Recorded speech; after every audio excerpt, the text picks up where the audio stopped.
Yo mes Digifans préférés, c'est Thomas, j'espère que vous allez bien. On se retrouve aujourd'hui pour la review de l'épisode 12 de Digimon Adventure. N'oubliez pas que je compte sur vous pour que l'on franchisse le palier des 700 abonnés pour que je puisse vous organiser le concours pour gagner les doublons des Digimon Card Game. Digimon Adventure épisode 12, la floraison de Lilymon.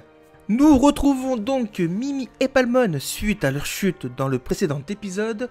Palmon essaie de remonter mais ses lianes sont trop courtes par rapport à la hauteur dont elles sont tombées et Mimi décide donc de trouver un autre moyen pour remonter à la surface. Au même moment, on aperçoit un sang de Burmon qui était caché. Du côté de Taichi et Koshiro qui essaient de rentrer en contact avec Mimi vu que les Digivice permettent de communiquer entre eux, mais ils ne parviennent pas vu qu'il y a des interférences dans les ruines. Koshiro qui avait photographié les glyphes digitales essaie de les décrypter et découvre qu'au sous-sol il y a une vieille usine d'armement constituée de Digimon de Agurumon et Gardromon. Le sang de Burmon lui n'a pas perdu de temps et utilise ses ondes pour contrôler un Digimon bien connu des fans de la première génération, Andromon, un des Digimon qui a été allié à nos héros à l'époque. D'ailleurs, cet épisode fait un joli clin d'œil à leur première rencontre, car à l'époque, dans l'épisode où ils ont rencontré Andromon, il était contrôlé par une roue noire de Devimon. Mimi et Palmon, qui sont toujours en chemin pour remonter à la surface, se retrouvent dans un endroit qui ressemble à une décharge, mais qui s'avère en réalité être des restes de Digimon Mecha. C'est alors que Andromon arrive face à elle et Mimi, toute innocente, lui demande son chemin. Mais Andromon étant manipulé pour rappel par un des sangs de Burmon se met à l'attaquer et Palmon se shinka pour protéger Mimi, mais ne faisant pas le poids malgré ses attaques tic tic bang bang, Togemon se fait mettre KO très rapidement. Pensant que Andromon allait parvenir à ses fins, un Digimon que l'on n'attendait pas est venu au secours de Mimi. Et ce Digimon n'est autre qu'un Gardromon, le Digimon que Mimi avait touché un peu plus tôt dans l'épisode, et grâce à lui, elles parviennent à prendre de la fuite. Mimi et Palmon sont enfin en sécurité, et ce Gardromon se prend d'affection pour Mimi et lui donne une fleur qui a tout de même une symbolique car elle représente la pureté de Mimi. Je trouve que la relation de Mimi et Gardromon est très touchante et durant cet épisode on s'attache à ce dernier. Petit aparté très rapide sur le groupe de Yamato qui a repris la route vers le QG pour aller libérer le Digimon sacré. Taichi, Agumon, Koshiro et Tantomon qui étaient descendus pour rejoindre Mimi se font attaquer par des Agurumon qui sont également contrôlés par un Sandburmon. Nos héros qui n'ont d'autre choix que de les combattre, Agumon se shinka en Greymon et une fois shinka en Greymon lance un Mega Flame. Mimi qui est sous la protection de Gardromon vu que Palmon est toujours inconsciente arrive à un mont de charge. Pensant qu'elle va enfin pouvoir remonter à la surface, Andromon s'interpose et les attaque. Gardromon fait tout pour protéger Mimi, mais Andromon est bien trop puissant et bat Gardromon très facilement. Alors que tout semblait encore perdu pour Mimi, Kabuterimon arrive à la rescousse et là premier petit clin d'œil car à l'époque Andromon était apparu dans l'épisode où Tantomon se shinka pour la première fois en Kabuterimon. Mais cette fois-ci ce n'est pas Kabuterimon qui bat Andromon, mais Andromon qui assène deux coups Kabuterimon et qui fait régresser Kabuterimon en Tantomon. Koshiro et Mimi étant acculés par Andromon car Andromon est bien trop puissant pour eux car c'est un Digimon ultime. Greymon vient à leur rescousse encore une fois et se Shoshinka en Metal Greymon. Et là, quelle ne fut pas ma surprise en voyant cette nouvelle animation de Shoshinka car elle est magnifique.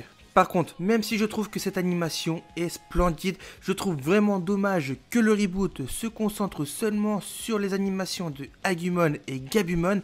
D'ailleurs, je pense que seuls Garurumon et Greymon auront l'animation de Shoshinka.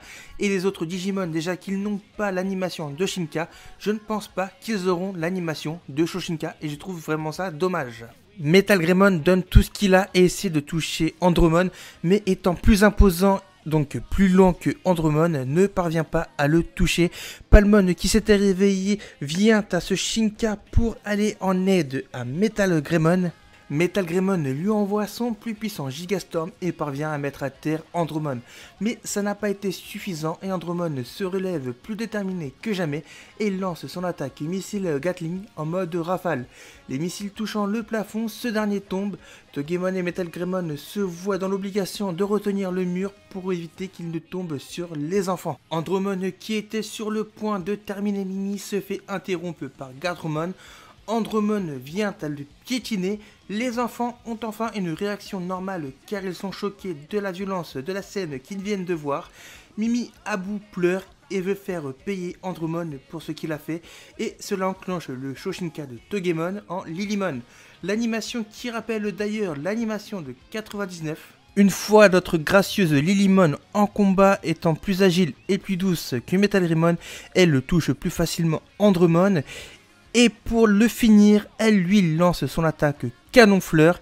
Et là, moi qui pensais, vu que Andromon était un Digimon qui se battait aux côtés de nos héros à l'époque, allait reprendre ses esprits, il n'en est rien de tout ça car il est enveloppé par la végétation de l'attaque de Lilymon. Enfin, si il a réussi à reprendre quelques instants ses esprits, mais il était bien trop tard car il était enveloppé par la végétation.